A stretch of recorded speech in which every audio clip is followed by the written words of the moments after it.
Hey guys, I'm Marissa and welcome back to my channel. Today I'm going to be sharing with you our June 2022 budget report, sharing with you all the income that we brought in this month and how we spent or saved every dollar, and also give you a net worth update. And let me tell you, it was a rough month for the net worth, so let's stay tuned for that. Also, a little bit of backstory if you are new around here. I live in Portland, Oregon with my husband Jacob, our 2-year-old son Peter, and we had a brand new baby in the month of June, our new addition named Jack. So life's been a little bit crazy as he's not even a month old yet, but I wanted to sit down and share this video with you, and I needed to update my budget for our own personal household to make sure we're on track, and so I was able to get that done in between baby naps and all of that stuff. Also, before we get into it, I want to let you know that the budget template I will be using is one that you can get yourself on my shop, so I will have a link to that in the description box down below. And also, I have a course called Budget to Your Dream Life, and it launched earlier this year, and then I closed the doors, but the doors are going to be opening again soon, so if you want to stay tuned so that you can learn how you can enjoy life and accomplish financial goals through the use of a budget, which is what I love to talk about here on my channel, this course is for you, and I will have a link down in the description box below for a waitlist sign up so you can enter your email there and be notified when that goes live. So without further ado, let's get into this budget. So the first thing that we have here is Jacob's income and my income. Jacob works for an employer as a W-2 employee. He does marketing. He is on paid parental leave right now. So he worked a couple days in the month of June and then went on parental leave. And he actually has 16 weeks of leave, which is awesome, which is fully paid. And he doesn't have to dip into like vacation or sick time. So what he's making right now is all from parental leave. Next we have is my income. I do work. I have my business here on YouTube and everything, so I pay myself a salary out of that. So I have that blocked out, and we block all that out just for privacy for my husband's employer. But there is other income. We don't have any other income this month. So as a grand total this month, we actually brought home $7,945.27. This is our take-home pay, what gets deposited into our bank account, and this is after taxes, insurance, 401k, HSA, all of those kinds of deductions that come out of my husband's paycheck, and I also pay taxes from my business as well. So we use a zero-based budget, which means all of our income equals all the money out. So let me show you where we spent every dollar. First thing is the expenses section. So we have a tithe we give to our church and other organizations. We're Christians and we believe in giving, so it's always going to be a priority in our budget. And then African New Life, we sponsor 2 children in Rwanda through African New Life. And then we sponsor another missions organization. So I have all that blocked out for privacy, but our mortgage here, like I said, we live in Portland, Oregon. We are homeowners. We bought in September 2019. And so this payment includes our principal, interest, taxes, and insurance. So that is $2,206.28. And next we have is HOA. We do live in a neighborhood with the homeowners association, so that's $121.46 each month. Next we have is water and sewer, and that was $103.24. And then natural gas, which ended up being lower than budgeted. It was $31.78. So our house is heated with natural gas. We haven't had to do a lot of heating this month, obviously, because we're getting into summer. And then we have is trash. So we pay our trash every other month. So this month was a trash month, and we actually increased our trash. We had a smaller can before, but now we got a bigger can now that we have 2 children. 2 kids in diapers. We needed a bigger trash can. So it cost us, I think it was like less than $10 extra every other month to have like the next size up trash can, which is like twice as big. So $67.81. Next we have is electric, and ended up being a little bit higher than expected at $69.54. So this is obviously all the lights that we have on in our house, but also air conditioning. We do have central air, so we have used that a little bit, especially with like having a newborn. We want to make sure that our house stays nice and cool. Next we have is internet at $44.99, and then phones at $115 for mine and Jacob's cell phone. Then we have insurance. This is our car insurance for both of our cars at $122.13. And then we have life insurance at $52.89, and that is a term life insurance policy on myself and my husband Jacob. Then we have groceries, and we were like right on there. So we spent $457.24 on groceries. So this month, I guess I'm actually surprised that we did end up spending that much on groceries, because we have been going through some of the meals that I meal prepped. I did a video about like prepping for having a baby, and I'll leave a link to that up above here. But we made like 50 freezer meals that we then are putting in the Instant Pot every night. So we haven't really had a lot of like grocery expense other than just like produce and like things that we just need to get every month every week at the grocery store. But like dinners and all of that is like taken care of because we pre-made all these meals. So $457.24, I think that's just a sign of inflation then, because that feels like a lot when we haven't had like that much. So there's that. The other thing that I'll mention when it comes to this like food line item that we have in our budget, I know that we had a baby this month, and a lot of people will set up like a meal train kind of thing. I actually had a friend who reached out and asked if they could set up a meal train, but my son has an allergy to peanut and egg, and it's pretty severe. And it honestly just makes me more anxious to think of having someone else cook food and not, know exactly about like cross-contamination and all that, just because a lot of people maybe don't understand this full severity of like a food allergy, and especially with his being so severe. So it just made me too anxious to like think of having someone else cook food that I like didn't have my eyes on, which is just something that you deal with when you have a kid with food allergies, is like that a worry, I guess. So we kindly declined that, and that's why we were doing all these freezer meals, is because we need something to eat that's going to be quick and easy with having a newborn and a toddler and everything. So it's worked out for us to do that in that way. Next we have is eating out. We budgeted $150 and we spent $148.37, which is great. Next we have is gas, and we budgeted $175 and we ended up at $195, and that's actually crazy that it ended up at $195 exactly. That's interesting based off all those fill-ups. But yeah, $20 over. I know that you guys are feeling the gas situation, and we are too, and we don't even go anywhere, and we spent $200 on gas. Then we have fun. We did not spend any money on fun this month because we had a baby on June 10th, so we've just been at home. Then we have miscellaneous. I budgeted $150 and we spent $176.88 on random things that we didn't have a category for in our budget. You always need a miscellaneous category, and we were just a little bit over on that, but pretty good. Then we have Roth IRA. We did not put any money to our Roth IRA this month. We fully funded my husband's for $6,000 earlier this year, and then our plan is July through December, we're putting $1,000 a month into my Roth IRA to fully fund it for the rest of the year. So you'll see that coming up in July. Next we have is Peter. We put $50 a month into a brokerage account that's in our names, but the plan is that we will then gift it to our son Peter at some point, or gift portions of the money out of it. Like, we'd love to be able to help him with his first car someday, or a wedding, or down payment on a house, like those kinds of things. So we're saving money, $50 a month into that. Next we have is college, and we're putting $200 a month into Peter's 529 college savings plan. I just opened the next one for our son Jack as well, so soon this will be $400 a month for that expense as well.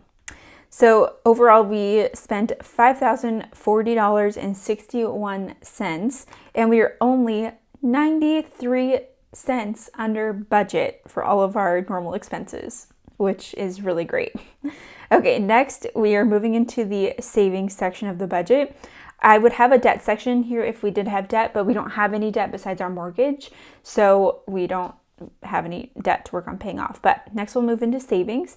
So the first thing that we have here is our emergency fund. This is a big goal that we've wanted to be working towards, especially as we are getting into this time that looks like we're headed towards a recession. I know there's been lots of talk about that, and we're not officially in a recession, but who knows yet. So we just want to increase our emergency fund, and also with inflation being higher and us now being a family of 4, it just felt like now's a good time to increase that. So our goal is to move this up to $20,000, and we've wanted to keep between 3 to 6 months of necessary expenses in the emergency fund, and it's been a little bit on the lower end, but still in that range, but we want to get it up to the higher end. So we aren't like cutting everything to be able to put every extra, penny we can scrap towards the emergency fund, but we are just like being mindful of our other financial goals, and then whatever we have left, we're putting towards that emergency fund to get that moved up.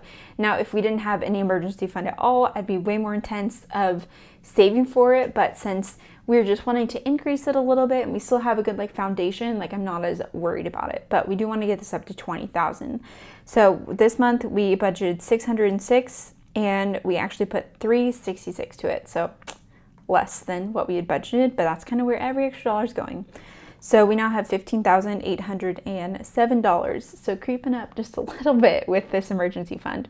But again, you'll see other things that we've been saving for and other financial goals. And like I said, we're putting money towards my husband's 401k and the HSA and other things that you'll see here. So next we have is personal spending. We have Jacob. Jacob gets $250 a month. He's a spender. He spent $97 and he's currently negative $72. You can tell who the spender is here. And the way that I work all of our sinking funds is I take the grand total of all the funds and keep them in one bank account. And then I use my spreadsheet to know how much is in each fund. So yes, Jacob was negative, and he always does this where he'll spend money at the end of the month and be like, oh, well, I get more money at the beginning. And I'm like, we gotta be more careful about that. Next, I get $100 of personal spending, and the only reason why I get less is because I'm not as much of a spender. As you can see, I didn't spend anything this month, and I have $570 here, and I don't even know what I should spend on for myself, so there's that. Next we have is extra giving. We put $50 a month into an extra giving fund, and we now have $257 there. And that allows us to just be able to say yes to additional giving opportunities if we need. Then we have gifts. We budgeted $50. We ended up spending a lot this month on gifts because of Father's Day and my mom's birthday. There were a few extra holiday things that ended up coming up. So I ended up putting $225 into this fund so that it wouldn't be negative. So it's now at 24 cents. Next we have is clothing. We budgeted $25 and we actually put in $40. I spent $38 out of clothing. I had to get a couple new nursing bras, so that's where that came out of. So we now have $2.79 there. Next we have is vacation and Christmas, and we're not putting any money to either of those right now just because for vacation, we're not planning to go anywhere at the moment because we have 2 small children, and that would be a little crazy. So once we do have something that we want to do, then we can start saving money for that. But we don't really feel like that's necessary right now. And then for Christmas, we're not putting any money to that. We have $300 saved, and we also use our credit card rewards to be able to put towards Christmas. And we have a credit card that gives us 1.5% cash back with USAA, and we save that up throughout the year, and then we use that for Christmas. So with the money that we'll have from that, and then this $300, we're gonna be covered for Christmas. So I'm not even gonna save for it. But if you haven't started saving yet for Christmas, now's a great time. So start setting money aside every month for it. And that way when December rolls around, you'll have all the money sitting there ready to be spent. Next we have is medical. So this has been a big financial goal that we've been working on, saving $930 this month into a medical sinking fund. As I had a baby, we are planning to basically hit our family max out of pocket, which is $6,000. So I divided that out by the first 7 months of the year, and so we saved $930 each month. So this month I spent $472. So we now have $1,174 in that medical sinking fund. I haven't received my hospital bill yet, but stay tuned. Maybe I'll do a whole video breaking down the cost of labor and delivery, but had a standard vaginal birth, no complications. I'll be very interested to see how much it actually did cost. But now we have that money set aside there. We do have an HSA, and we want to be able to use that for its full triple tax advantage, which is you can put money into the HSA before taxes, and then you can actually invest those dollars and it could grow tax-free, and then you can take that money out to be spent on qualified medical expenses tax-free. So we do have an HSA that we're putting money into, but we want to pay for our medical expenses out of pocket and use the HSA more as an investment tool rather than just an in and out for paying for our medical for this year. Next we have is cord blood registry. We're putting $31 a month into cord blood registry sinking fund. We did cord blood banking with our son Peter, and that just has an annual fee, and so we're saving a little bit each month for that. Next we have is dues and subs. For things that come up, we're saving $37.50 each month into that whenever we have something that has to get renewed. Next we have is car maintenance at $75 each month, and we spent $211, so we now have $122 there. Then we have house maintenance at $400. Since we are homeowners, we do have to pay for any sort of maintenance or repairs on our home. We spent almost $20, and we now have $1766 there. Next we have is household, and we put $100 into household for things like paper towels, toilet paper, detergent, like that kind of stuff. We spent $19, so we now have $90 there. And then we have kids. So this used to just be like baby for one kid, but now it's kids. So we budgeted $250, and I actually put $300 into it. And I knew this month would be more heavy in this because when you have a baby, it's like you get all these things up on the front end, and then the baby's here, and then you realize like all the other things that you need, even as a second time mom, like realizing, oh, I needed more of this or more of that, or this was different. So we ended up spending almost $300. So that's why I put more money into this so that it wouldn't go negative. But we'll cover things like diapers, clothing, toys, baby products, like anything that we need to get for the kids. Like I just bought Peter like a new water bottle. All that would just go in here. So now we have $14.21 in that fund. So as a grand total, we put into savings or sinking funds $2,904. So our total out, this is taking the expenses plus the savings, and it would also take debt if we had debt, a debt section, but that is $7,945. And so this cell down here calculates the difference, which should be zero with a zero-based budget between our income and all the money out, and it is zero. So we have every dollar accounted for, and that's how we spent every dollar this month. But I also want to show you our net worth update. So let's take a look at that. So here is our overall net worth. Your net worth is made up of your assets minus your liabilities, or the things that you own, minus the things that you owe. So here's what ours looks like. It was a rough month. Retirement. We put money into retirement. We put $680 into retirement accounts. But this month, we are now down to $105,000 in retirement.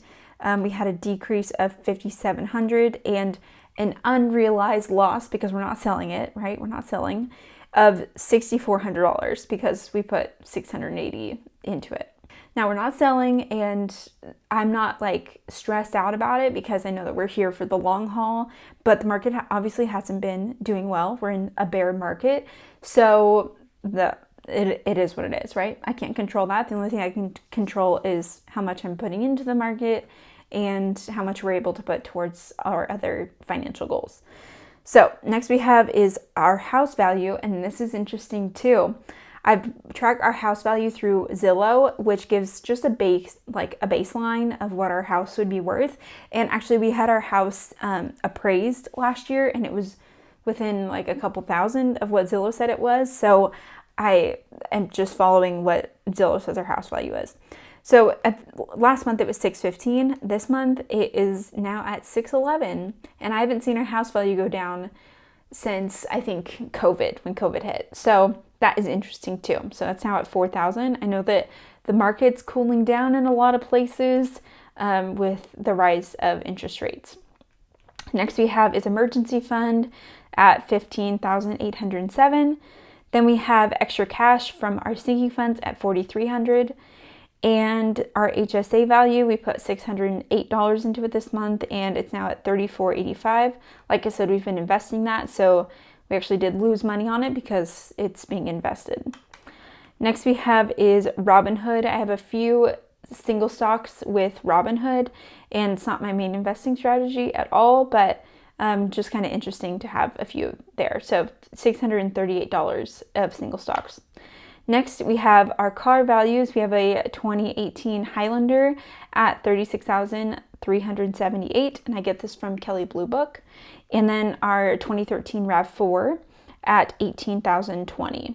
So those, the Highlander went up in value and the RAV4 went down.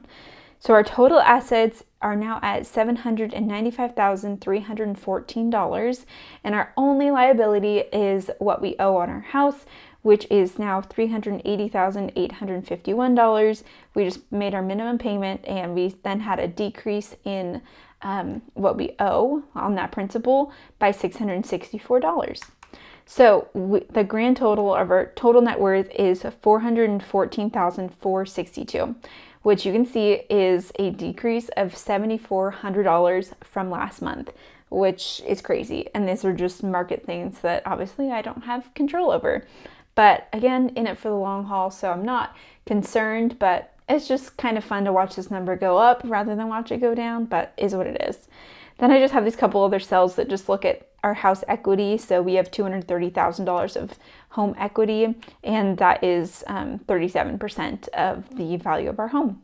So that is our overall budget report for June and net worth update. Rough month with the market, but I mean, what are you gonna do? And that is about it for this video. So thanks so much for hanging out. Let me know in the comments below how your June went. And don't forget that you can check out this budget template with the link in the description box. And also put your email in so that you will be notified when that course opens up again for Budget to Your Dream Life, so that you can learn how to utilize a budget to be able to enjoy life and still accomplish financial goals. And with that, I'll look forward to seeing you in the next video. Bye.